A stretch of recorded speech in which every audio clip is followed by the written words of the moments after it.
The views and opinions of this broadcast do not reflect the views and opinions of Armed Media, New Productions and its affiliates.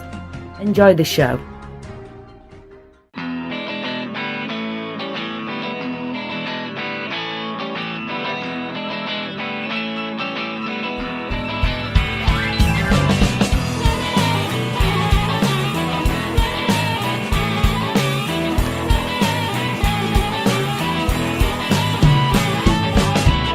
Teflon Pan Man. I'm the Teflon Pan Man. Ain't nothing gonna stick on me.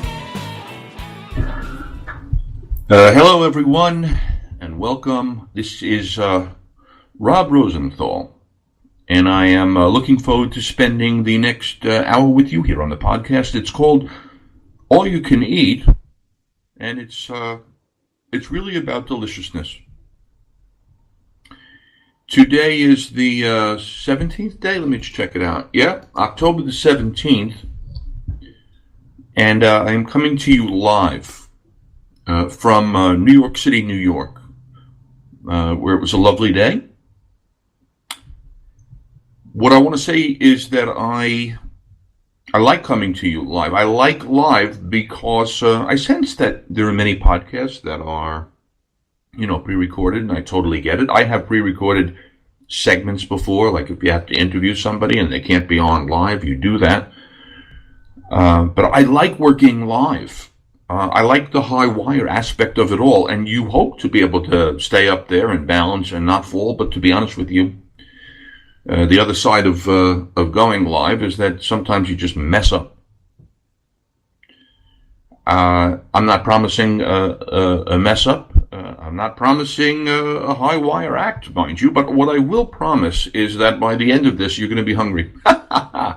That's what I'm thinking, because I wanted to cover a couple of things tonight, but mostly I'm focused on kind of comfort food. Why am I focused on comfort food? Because the second that the weather comes down 20 degrees and you begin to feel the chill, then maybe the breeze. You know what I mean? You start to think of ways that you can warm yourself up, and one of the best ways is by what you eat. Yeah, sure. I mean, there are blankets and there's heat and there are fireplaces and there's booze. These are all good things. Just that at the moment, I'm not really having those things. If you've been following along, I'm somewhere right around day 10 of having eliminated from my ingestion things such as sugar, alcohol, and spirits, and wine, and anything that you could drink and get a buzz from. None of those things. I'm not having any. There's no dairy in my intake, no cheese, no ice cream, obviously, because there's no sugar, there's no yogurt even, there's no sour cream, nothing like that. What else have I cut out of this thing? I've cut out basically my enemy, my personal Achilles heel. It's the bread product, it's the pasta, it's the grains, it's the starches. It's all the stuff, basically, that, I suppose I love the most. And I think that's the way it works. I think that if you get to a point when you're feeling that you've had too much, what do I mean by too much? I mean, I was uncomfortable, man. I was like, my stomach hurt. I mean, it was uncomfortable to sit. It was uncomfortable to wear clothes. It was uncomfortable going to sleep. It was uncomfortable waking up. You have to know that there's a time to stop. And I did. Even though it might have taken me 10 years to get to that point. The point is that I've probably been on every diet over in history known to man, so I know how to do this. And frankly, you don't do it by dieting. Dieting tends to refer to a short-term fix predicated on some sacrifice that is so horrible to live with that you can only really sustain it for a short term, and then you lose some weight, and then the second you go off, not only do you gain the weight, back that you lost, but you also then gain some on top of it. And if you track that over the period of 10 or 15 or 20 years, then all of a sudden you're walking around with some weight. And so having done this before, it turns out that the formula is not that complicated. I can get anybody to lose weight if they want to. I promise that. The Rosenthal protocol. Hit me up on it if you want to talk about it at some point, but it's really quite simple. The fundamentals of which are more, you move more and you eat less. And the eating less doesn't just mean, it doesn't mean like generally you eat less. There are foods that you eat less of. There are foods that you want to eat more of, and over time you follow this protocol and you're good. Anyway, day 10, so of course day 10 of not having any grains or any sugar, any alcohol, any dairy, everything in the world looks and smells good to me when it comes to food. That's what happens, that your body goes through a couple of different physical emotions, if you will. And I know that that's just a made-up term, because it's kind of an oxymoron. You can't have a physical emotion, I don't think, but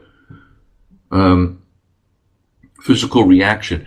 There are certain foods that I think you can be addicted to, and whether it's caffeine or whether it's sugar, when you take it out of play, at some point, if you extend the elimination of it over time, you will begin to experience some physical manifestation. In my case, it's good, right? I don't feel quite as addicted, to sugar, to starch, having pulled it out of the diet.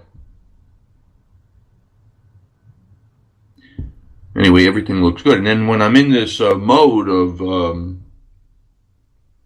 not eating a lot of stuff, now all of a sudden I'm going to podcast about comfort food, which, as you probably can imagine, when you think of comfort food, there's nothing basically that I'm eating now that qualifies as comfort food. That therein lies the challenge, by the way. Can you go on some type of protocol? I don't want to call it a diet, because diets fail for exactly the reason I described before. They're a temporary fix. They don't have a long-term shelf life. If they did, we wouldn't have everybody in the world on one all the time. There wouldn't be a new one invented every week. This week it's keto, and before that it was paleo, and before. I'm not saying there are no good programs to follow, but at the end of the day, you move some more and you eat less, especially less of certain things. Let's talk about comfort food, because I think I've kind of depressed us all enough with that dissertation. What is comfort food? And I think we all, because there's no, even though there is a definition of it, we all have our own version of what's comfort food. I mean, what's comfort food to me may not be to somebody else. We'll talk about all of those type of things. But why is comfort food comforting? And according to the experts, it's because of the human touch and the connection that makes comfort food truly comforting. It's not about haute cuisine, obviously, either, but about food that is shared with love. Yeah, maybe. Nobody shared pizza with me when I went to the pizza place. In fact, if anybody got near my pizza, or it got near my food in general, I got nudgy. I wasn't, you know what, that's mine. Eat your own. Food writer and author of Doug's Dinners, really? Deborah Robertson says, personally, my mother didn't really cook much, so my comfort food memories aren't elaborate ones. Cheese on toast after a bad day at school, Heinz cream of mushroom soup with hot buttered toast on a cold afternoon. The important thing was how it made her feel. Quote, it was the kindness, the feeling of your mom being absolutely on your side that made those foods special. I don't doubt that. I don't want to make fun of that, but, and yeah, comfort food is generally related to some actual emotional experience that you had when you were younger. But yeah, I'm not I mean, yeah, okay, fine. Let's move on with this. As others have noted, the emphasis on relaxation echoes the comfort food boom that spread across the country in the wake of 9/11. True. Studies have indeed shown that comfort food does flood the brain with positive memories of parents and caregivers at a time when every day didn't bring the treat of the threat, I should say, of a stranger harassing you on Twitter. Moreover, these pleasurable foods can actually attenuate the stress responses in our brains, sometimes for days. Everyone could use more of that, but it's hard also not to see this as a correction to the chef worship that defined the food world in the last decade. One more piece on that, by the way, before we actually get into the fried chicken. 2012, James Beard award-winning chef of the Southwest opens a restaurant called Oxheart. He has a tasting menu-only place, of which obviously, the acclaim was enormous. I mean, James Beard, best chef, Southwest, that's a real deal.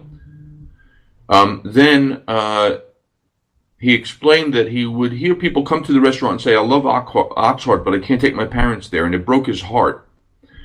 He says, all I ever wanted was a place that I could bring my friends to, and Oxheart kind of spiraled out of control. So last year, he closes it, right? He opens up Theodore Rex, which he's described as both more approachable and intensely personal. Interesting, right? It's named after his nephew. It focuses on simple shared plates, pipes in a trip down memory lane 90s R&B. Music, features furniture that wouldn't be out of place in your own house, like banquettes, and upholstered in comfy quilts. I think I just, pronounced banquettes baguettes because that's, my fantasy right now is a baguette. Like, if you don't have bread for 10 days, trust me, the only thing you want in the world is a baguette and butter. Glass of red wine, maybe a piece of cheese. Oh God, I'm going into a fantasy. Anyway, so he upholsters the place, he makes it comfortable. Now regulars come in and say, I have not had the greatest day. It would be great to have a glass of wine, yes, and tomato toast, yes, and not be judged for spending $18 and leaving. And he's got a busy place, and his customers linger longer, and he hears a lot of thank you for being this to the city, thank you for lightening up things right now too. And so, two things. Obviously, there is a societal desire for comfort food. I don't think that that's a huge surprise, but it seems to spike in periods of national stress, and I would argue that we're in one of those right now. You also have, coupled with that, the trend of restaurant visits down. I think we talked about it last week. Restaurant visits are at a 28-year low. People are going out to eat less. It's not that they're cooking at home more. Maybe they are. But certainly getting restaurant meals delivered to them at home or finding things to finding it easier to make things at home have contributed to restaurant visits going down. And the consequence of that is that the smart restaurant people have figured out how to basically offer up, obviously, consumers what it is that they want, and what it is that they want is a little bit more comfortable and a little bit less attitude and a little bit less fancy and a little bit like, hey, that's food that I like. Now, this is a great trend from my perspective because it's kind of the way that I like to eat. It's kind of the way that I like to cook. And that's coming from someone that's eaten in the fancy all over the world, many, many times over, lovely. Coming from somebody that has a degree from a school, a culinary degree from a school that focused on the French method. Fine.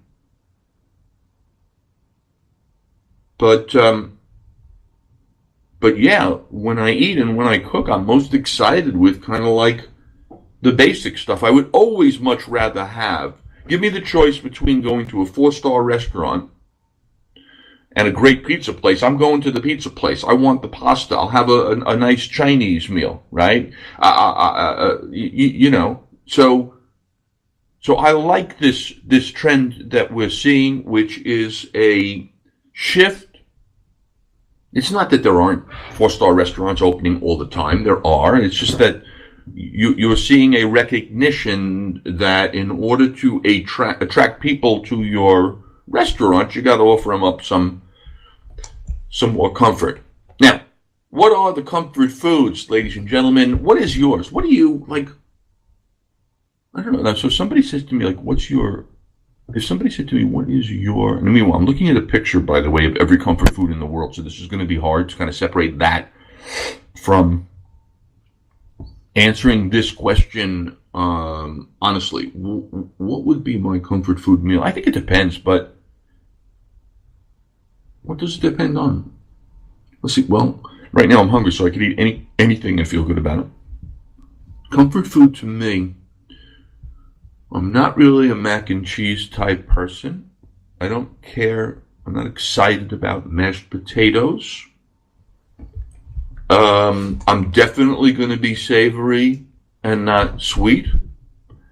I'm not big on, I like soup, but it wouldn't drive me to the table. Pasta. Now we're starting to move into my direction. Baked ziti would work for me. Let's see what else is on this thing. What else would be in my comfort food meal? Fried rice. You see, there it is. You see, I'm moving into the starchy. So my craving when it comes to the comfort food is kind of, I'm into, like, I like baked ziti. I like fried rice. Let's see what else is on this list. Oh, poutine. Well, I don't know. I wouldn't have thought of it, but I'm looking at the picture of it. But yeah, poutine would be some comfort food. You don't have to grow up in Canada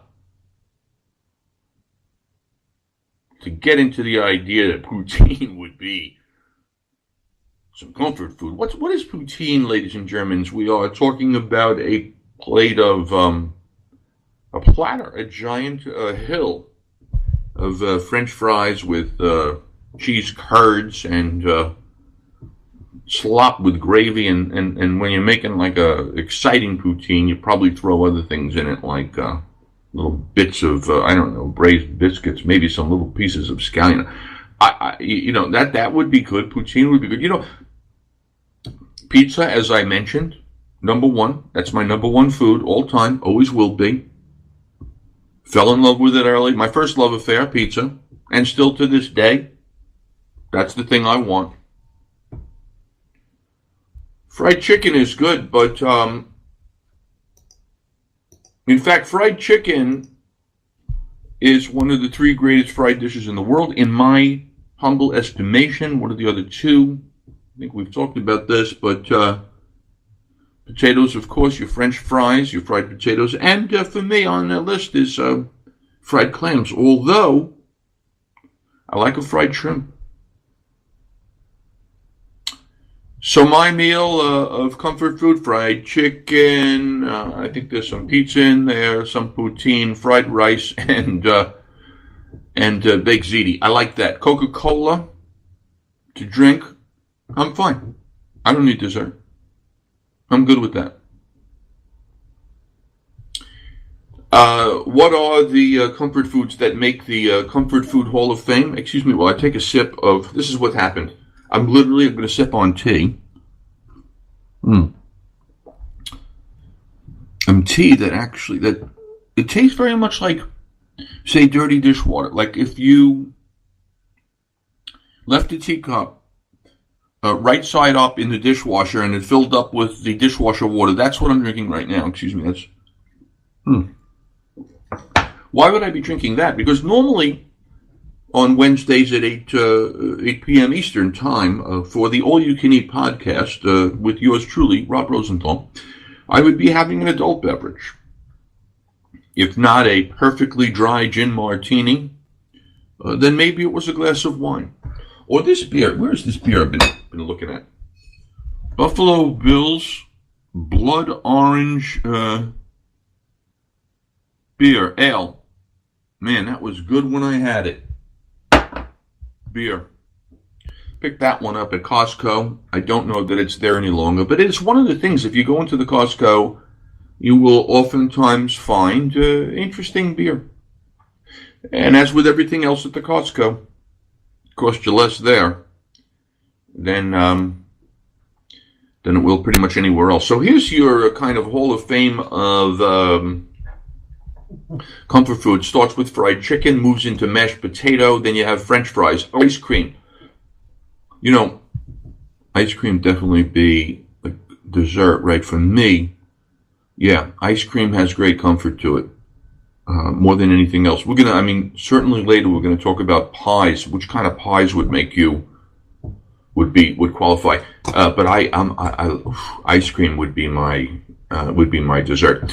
Way before pie or cookie or cake. Ice cream. Just good. Gelato. That'll be good. Chili con carne.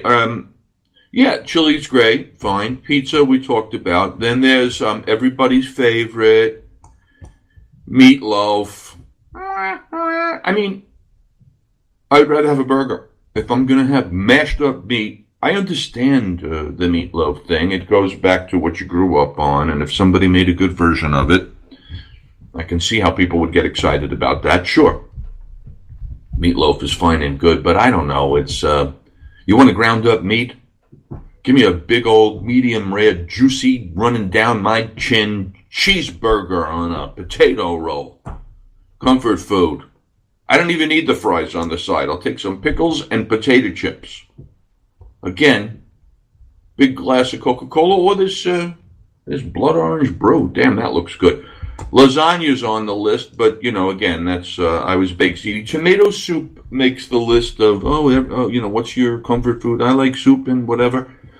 Never liked tomato soup. Never liked tomato soup ever. That's me. I get that people love that. I was never a tomato soup lover. It's not that I don't love soup. Give me some split pea. I'll take some chicken soup. How about some matzo ball soup? That's good. Potato leek soup even, which I learned to make in cooking school. Potage parmentier, made with only 3 ingredients, basically, potatoes, leeks, and water. And I'll tell you what, it is damn good. What else is on the list, my friends? Pancakes are on the list. Spaghetti with meatballs, I can identify. I think that's a good call. Burrito, for those who want the, I don't even think that's real Mexican food. I think that's Tex-Mex, but whatever. Burrito is on the list. Chicken and dumplings as we move into the southern part of the United States. Chicken and dumplings, shrimp and grits will show up all the time. That kind of, creamy food. Baby food almost. I don't mean that in a pejorative way. I mean the stuff that you don't have to even chew on. Cheese, grilled cheese, yes. Hard to argue with grilled cheese. Peanut butter, I get it. And I love it. Did not love it when I was a kid, though. Everybody else seemed to. I didn't like that smell. I didn't like anything about it. This is how tastes change. I was taken on a hike in the White Mountains of New Hampshire. Woke up 6 in the morning and hiked for hours upon hours. I remember this. I remember that I was famished.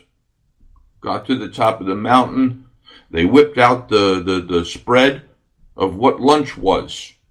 It was little containers of milk and peanut butter sandwiches on white bread. In other words, there was nothing to eat except this one thing that I didn't like. And you know what? It was good. Hello. Peanut butter. I had no idea. Simple. Peanut butter, white bread, milk. That's beautiful. Maybe there was even some jelly. Which, by the way, peanut butter is good, but it's not as good as peanut butter and jelly. You guys have a favorite jelly? Jam, preserve, whatever you want to call it? I do. Who makes it? Stonewall Kitchen.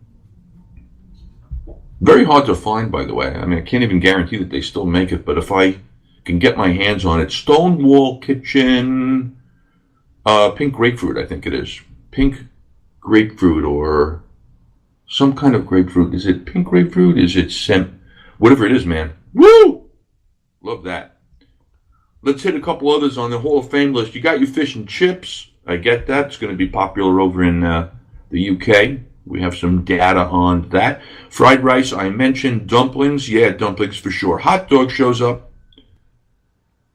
And even though the hot dog and the hamburger didn't show up on my top 5, I can't think of a time. Can you? I cannot think of a time that I would not be happy eating a really good hot dog. What makes a really good hot dog? Not those dirty water dogs. And by the way, that's the thing.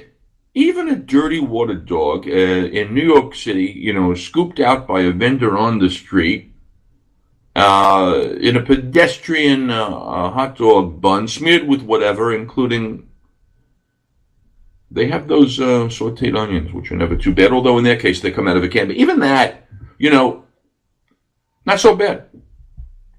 But a good hot dog, a well-made hot dog that has a kind of a crispy bite to it, that has a garlicky kind of inside, that squirts a little bit of juice when you bite into it, with some brown mustard on a good toasted hot dog roll. Hello? Give me a couple of those and a papaya drink. Wow! Give me a couple of those and a chocolate egg cream. That's money. I like green relish. What do they call it? Hamburger relish or hot dog relish? I like a little of that.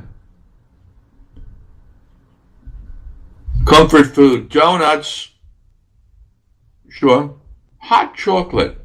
Or as normal people say, chocolate. Pie. Now, generic, but apple, I don't know. Cherry, peach, blueberry, whatever your thing is. I used to like, I don't even know if it's available, like chocolate pudding pie, but pudding is going to show up. I think chocolate pudding will show up later in one of the things that we're going to refer to. Chicken fried steak. Funny, because you know what chicken fried steak is. It's,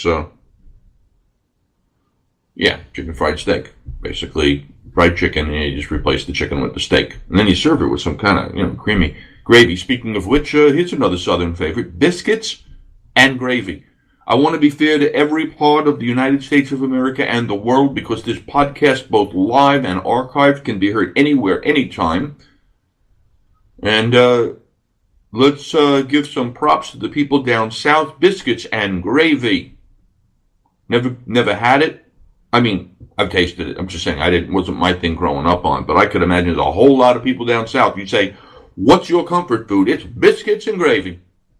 Chocolate chip cookies, a cinnamon roll. Cinnamon roll. Casserole dishes. I don't even know what goes in a casserole. It's just that casserole defines a category of food that seems like it's comfort food. Like if I said stew. And beef stew would be a classic kind of comfort food. Casserole. Macaroni and cheese. All right, so I would say basically that in the history of comfort food, what will continue to place always in the top mention is going to be mac and cheese. That seems to be everybody's thing. Pasta, noodles, yes, and poutine, as I mentioned. So there are some of your foods. Let's see what else is on the list here. America's top 10 comfort foods. Let's. Some of these are going to be repeat because it starts off with a basic no-nonsense pizza.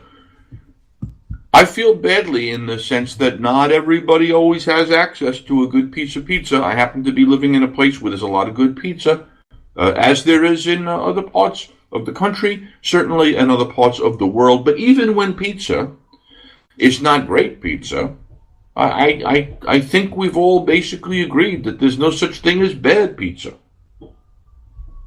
When you want pizza, you'll eat pizza unless it comes from a pizza operation that has a culture that you don't happen to agree with. Okay. What else do they say is on the top? America's best comfort foods. Again, no list in the world is really, how do we put this? I don't trust lists. unless they're predicated on some type of really specific kind of data and a survey of thousands and thousands of people with a level of confidence at 99.9%. Everything else is just kind of editorial. So here, second on the on this list is what is biscuits.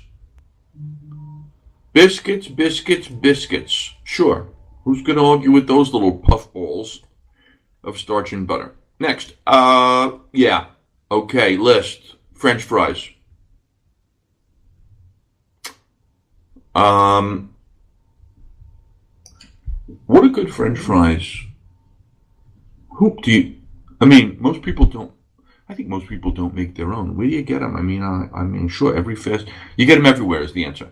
But what French fries are the fries that you kind of have to have? I mean, are they going to be the skinny ones? Are they going to be the waffle fries? Are they like those thick? I remember going to Nathan's, and Nathan's was I don't know how far it spread across the country, but it was the place that you went for hamburgers and hot dogs and French fries, and those fries were good. Why? Because they were big and fat, right? But they fried them enough so that they were crispy on the outside, but you ate them and they were potato-y. Yeah, there's a lot of good French fries out in the world. And by the way, unlike pizza, there are some fries that aren't that great. If they're too soggy, if they're too oily, if they're not hot. Yeah, good French fries. And they can be frozen, by the way. I mean, I've been to restaurants that are making perfectly good French fries, and they'll be the first to tell you they came in frozen or whatever, whatever. However, I say with my own kind of confidence, certainly this, given the choice of going to a place that's using the frozen ones, and I've had really good ones, or going to someone that says, we hand make them here every day. We cut these potatoes, we rinse them out to get rid of the starch, we fry them once in hot oil at 135 degrees, then we fry them a second time in hot oil at whatever, and we make them with duck fat. Hello, those are French fries that I want to get my little mouth on. Now, the hell with this silly program that I'm on. I want fries, and a beer, and a wine, and a martini, not in that order. Okay, here it is. Here is a plate of spaghetti and tomato sauce. Now, if you're like me, which is to say, I consider myself something of a purist. In other words, what I'm loving about... So I mentioned before spaghetti and meatballs, and that's great. Because meatballs are great. Again, I would rather have a meatball than I would have, what do you call that, that everybody loves? Meatloaf. So, and they can both be made with the same kind of meat. I like a meatball versus meatloaf. Not that I haven't had great meatloaf, but that's what I'm saying. But now, I digress, because I'm looking at a marvelous plate of spaghetti and tomato sauce. It's got little flecks of basil. I'm sure that somebody would come by and sprinkle some freshly grated Parmesan cheese on top with a couple of twists of fresh black pepper. I don't need the meatballs, is all I'm saying. As a purist, I'm perfectly happy if you make me a great plate of spaghetti with perfect tomato sauce, marinara sauce, a little bit of basil and Parmesan. That makes my mouth water right there. Now that I would want to have with a glass of red wine. And I would be perfectly fine to have that with a nice chewy piece of bread. Beautiful little focaccia. Maybe the focaccia has not only olive oil, obviously, but because that's a prime ingredient, but also maybe a little bit of tomato, maybe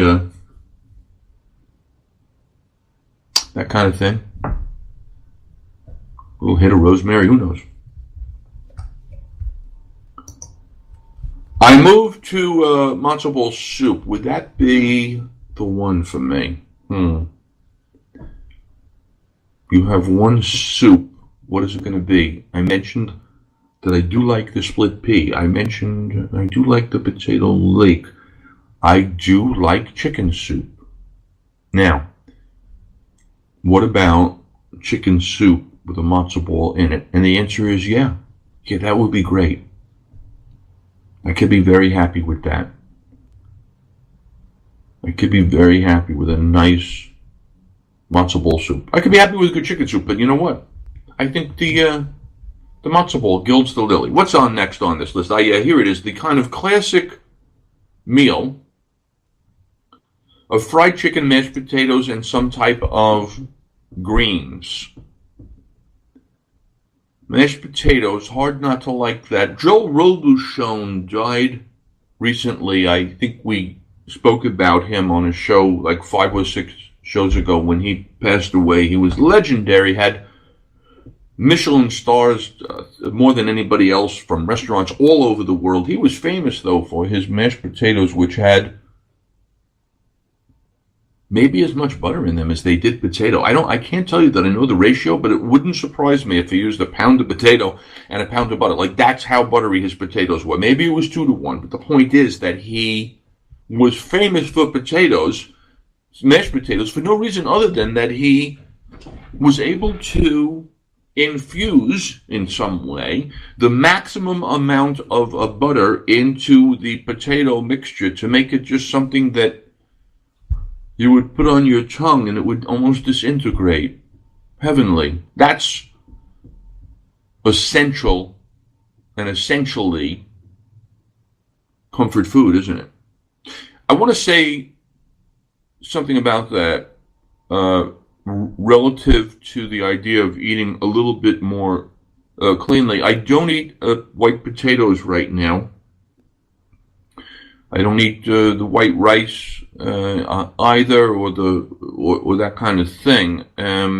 Sweet potatoes are fantastic, and I love them, and they're a superfood, loaded with nutrients and vitamins and antioxidant properties. Super sweet potato.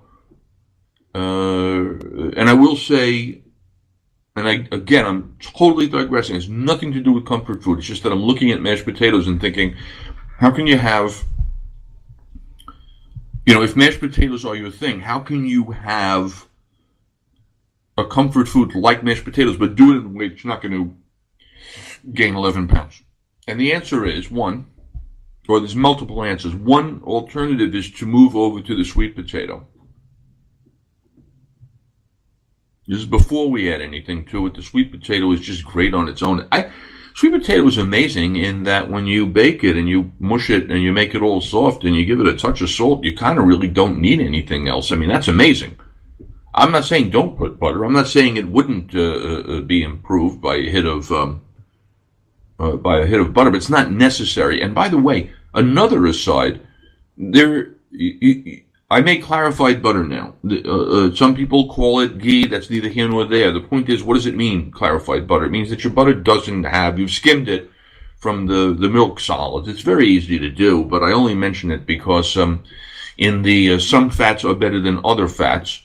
I actually do, as part of my current eating protocol, use butter, but it's clarified butter that I clarified myself. The milk solids, the dairy part of the butter is removed. What's left is a pure fat. It's a beautiful tasting thing. And a little bit of that on a mashed up sweet potato that you roasted in the oven or in your air fryer for an hour is a beautiful thing.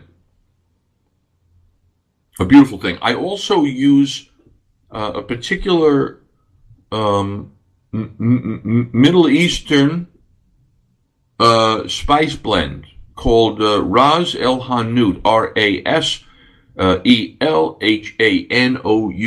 Ras El Hanout is a mixture of many other spices, and I feel like they are spices that are not so familiar to us, but one of them probably includes something in the cinnamon and nutmeg family, and then other spices of that ilk are put in Ras El Hanout. I sprinkled that on a mashed up sweet potato with some clarified butter. I'll tell you something, man, I'm not missing anything. I would actually rather have that than Robuchon's mashed potatoes, period.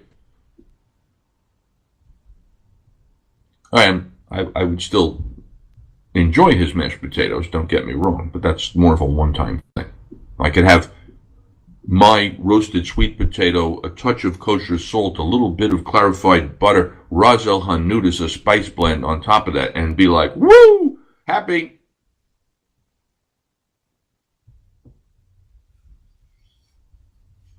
I'm looking at a plate of fried chicken. I love that. What are you going to say there? Fried chicken, I don't think anybody doesn't like. I can't find a human that doesn't like fried chicken. Fried chicken is the universal, great, everybody loves. And there's 1,000 ways to make it up. I haven't had what I did. I was going to say I haven't had the kind of chain fried chicken recently.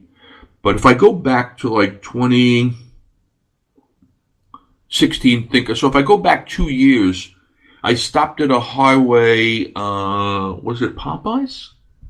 It was one of those. I don't know if it was Popeyes. It was not Kentucky Fried. I forget the actual chain. I had the fried chicken. I was happy to eat it. It was okay. I mean, it wasn't anything to write home about. But man, there's a lot of fried chicken out in the world. And everybody loves it. And there's a lot of different ways to make it, from putting it in the deep fryer to doing it in cast iron, which I love. To depending on what you want, what you want to fry it in makes a difference. Whether your coating is your breadcrumbs or your flour. I mean, there's 1,000 ways that you can do this. I love fried chicken. I don't make it. It's too much work. It's too fattening. I let somebody else. It splatters grease all over the place. I let somebody else do it. But man, I like some fried chicken. I like a lot. I mean, a lot. The Korean fried chicken, the gochujang, the spicy fried chicken. How about the fried chicken down in Nashville? Nashville hot. Man, it's like half fried chicken, half hot. Woo! That's exciting, man. Eating fried chicken, on the one hand, it's crunching and you taste the chicken and it's delicious, and on the other hand, you break into a sweat,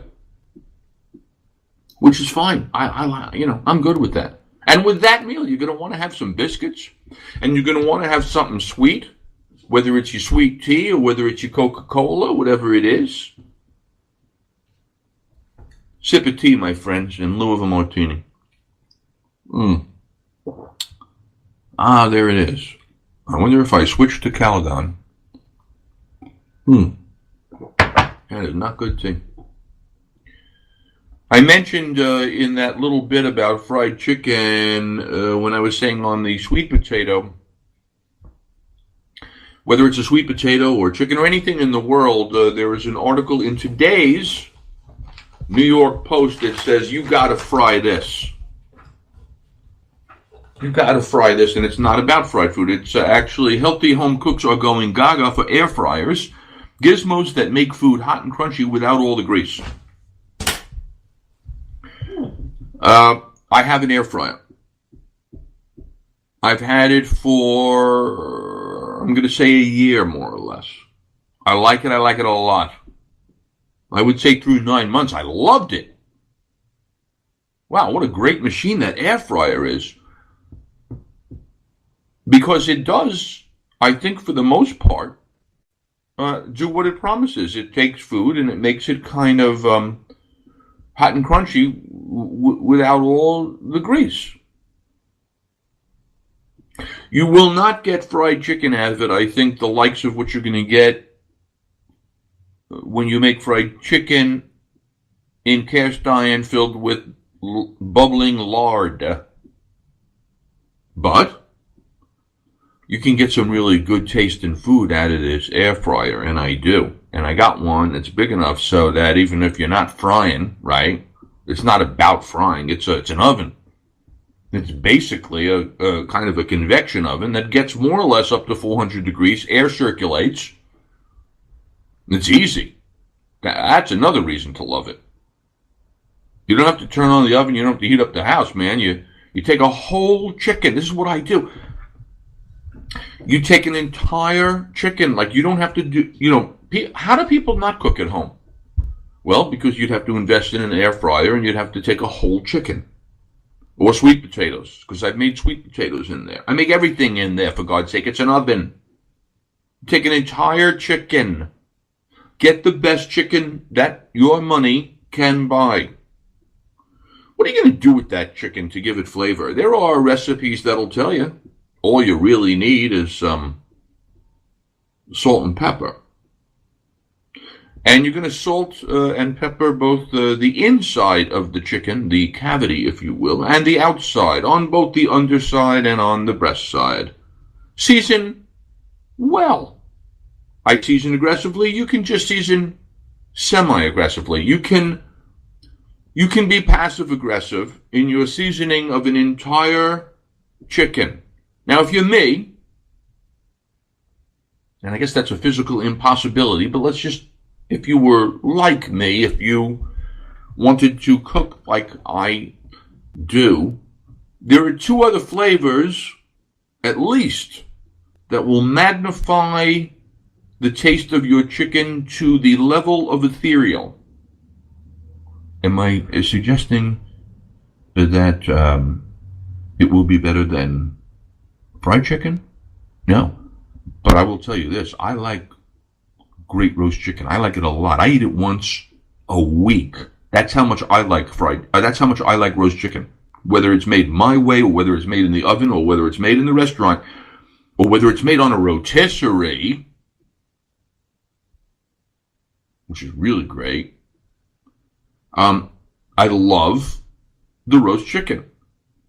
We're talking about the air fryer. I think mine is the power air fryer. If anybody's interested, you can contact me. I will give you all the information. I may even have it on my website right now, shortorderdad.com, shortorderdad.com. Easy to find the website, easy to contact me. I'm shortorderdad@gmail.com. And I'll tell you about the air fryer. I think when I purchased it a year ago, or a year and change, it was $1.50. 150 smackers. Big enough to hold the whole chicken, though. Salt and pepper. And the other two things I consistently will use are lemon and garlic. What do you do with that garlic, Rob? I tell you what, you want to keep it easy? Cut the head of garlic in half. Don't even bother peeling it. Stick it in the cavity. How's that for easy? Thing roasts inside of there for an hour. It perfumes the whole bird. It flavors the whole thing. Don't eat the garlic. I would say, I mean, you probably can, but I don't eat garlic that's cooked inside the bird's cavity, because if it hasn't cooked sufficiently, it's potentially bacteria-ridden. I know that sounds kind of unappetizing, and I'm overly cautious for you, that if you throw the whole head of garlic into the chicken cavity, I also will take that lemon I mentioned, squeeze out the juice, throw the lemon into the cavity, and then, and salt and pepper, and then roast for an hour at the height that air fryer goes. You set it to 400, you set it to 60 minutes. After 30 minutes, you flip the bird over, and after 60, this thing comes out, and it's gorgeous, and it's bronze, and it's crispy, and it's redolent of garlic and lemon, and it's fantastic. I take out the lemon and garlic that was on the inside. You carve the chicken up, and you go, I don't know, carving the chicken up, that seems like it seems like a big deal, but it kind of isn't, and I'll tell you why. Because first of all, after an hour of cooking in there, the thing kind of is ready to come apart. You can pull off the thigh on one side, you can pull off the thigh on the other, you can snap off the wings on both sides. All you have to really do is cut the breast. I use a scissor. There's a kitchen scissor, kitchen shears. Again, you want the information, I can provide it to you. I think it's also up on my website. It's a tool that I think is crucial to have in the kitchen. When that roast chicken comes out of the air fryer oven, I cut the thing up with a scissor. By the way, scissor also good for pizza. Scissor also good for herbs. You could be a home cook, I would argue, with almost two tools right now. An air fryer oven and a good pair of kitchen shears. And all you need is a couple of ingredients. You know what else would make the chicken taste good? Rosemary. You know what else would be good? thyme. What other flavors? By the way, whatever flavor it is that you love would be lovely on this air fryer roasted chicken. You like Latin flavors. You may want to hit up the chicken after you hit it with salt and pepper with some smoked paprika to give it a smoky flavor. You may want to use some what do they call it there? Did I say? Yeah, the pimentone, smoked paprika. You may want to use one of my other favorite southwestern flavors, the ancho chile powder, and give that thing an ancho flavor. You may feel like, why don't I rub the chicken in a little bit of soy sauce and give it that thing? Anyway, I like the air fryer. I like it a lot. Why did I like it more for the first 9 months than now? I like the machinery just the same. I like its work just the same. In other words, I like the product just the same. I guess my feeling at this point is that the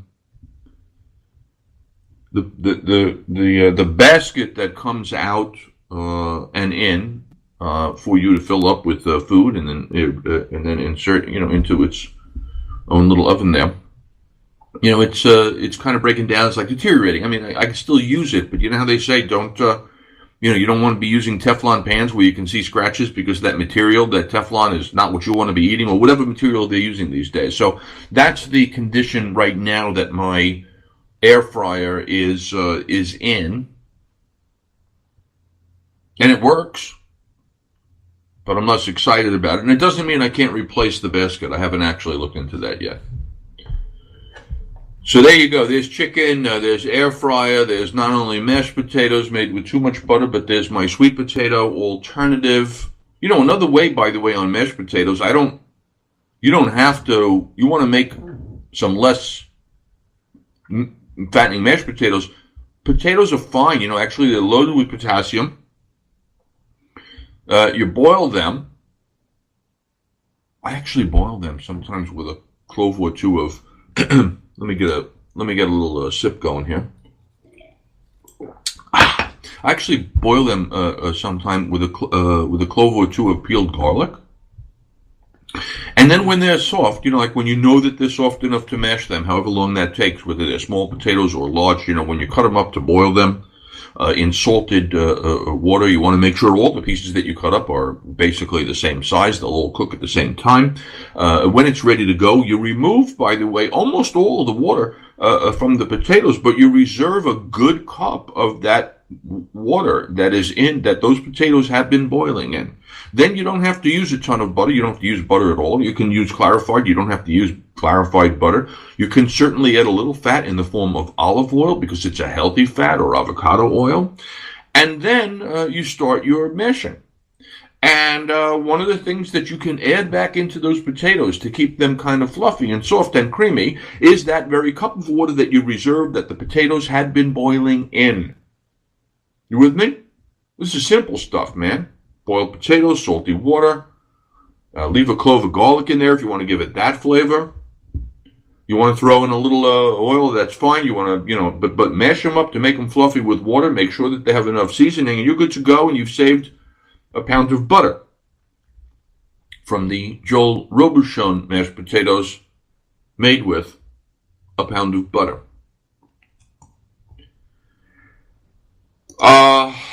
Mashed potatoes, what's on this list? Burritos, blah, blah, blah. There's your big ziti. There's your grilled cheese sandwich. And there are your America's top foods. That said, chili over Fritos or with saltines. Bucket of fried chicken on waffles or on a biscuit. What else they got here? Everybody loves their mac and cheese. We talked about lasagna, fine grilled cheese and tomato soup, spaghetti and meatballs. We've covered all the big ones here. We've covered pancakes. We did not talk about pancakes, and yet I totally understand how that is one of the great. I don't have them enough. I can tell you how many times a year I have certain foods. Like I can guess how many times that I've had a burger over the course of a year. Pancakes, that doesn't even show up. That's sad for me. I mean, I love eggs. By the way, let's leave it on that. One of my great comfort foods, and I say comfort after I'm thinking maybe there was a hangover involved. I like the breakfast. I like the eggs over easy.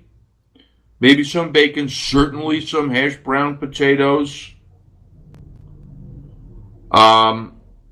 Some toast of almost any kind. By the way, any toast is good. Like that to me, and again, with a nice glass of Coca-Cola or a chocolate egg cream or a chocolate milkshake. That to me, and by the way, sure, give me a pancake on the side. That is the ultimate comfort food meal for me. And that's full circle we've gone on this, my friends. Full circle on this Wednesday night, the 17th of October, 2018. Live from New York City. This is Rob Rosenthal, your host on All You Can Eat. A pleasure to be with you always. Back next week for episode 32 on Wednesdays at 8 p.m. And I remind you that life is short, my friends, so never waste a meal. I'm the Teflon Pan Man. I'm the Teflon Pan Man. Ain't nothing gonna stick on